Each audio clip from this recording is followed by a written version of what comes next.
السلام عليكم ورحمة الله وبركاته. أسعد الله أوقاتكم كل خير.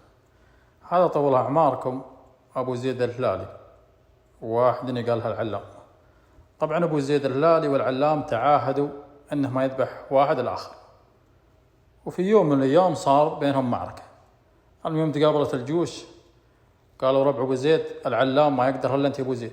قال أبو زيد أنا بيني وبين العلام عهد ولا أقدر أذبح العلام. قالوا ربع أبو زيد ما يقدر على العلام غيرك ولا لغيرك. قال أنا أعطيت عهد ولا أقدر أبوق عهدي. يقول لذاك العجوز جاي دائما العجز نم المشاكل. يقول لذاك العجوز تمشي، قالت يا أبو زيد، قال نعم. قالت أنت بينك وبين العلام عهد صح، لكن ما بينك وبين فرس عهد، اذبح الفرس وباقي الفرسان يكفونك. قال أبو زيد تم. قام أبو زيد ذبح الفرس. فقال العلام لأبو زيد أبو زيد بقت العهد الذي بين تبوق عهد الله يا الغدار. قال أبو زيد لك الله يا العلام ماني بايق، وما بيني وبين السابقات جوار، يعني ما بيني وبين الخيل عهد. فقال العلام أبو زيد جرني سبق الخيل جني عليها حماقة يدعون بثار.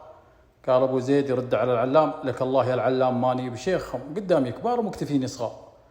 قال العلام قال العلام خذ السيف مني والدبوس مني هدية. خذ السيف والدبوس مني هدية، قدام الأذبح ويأخذ النجهار.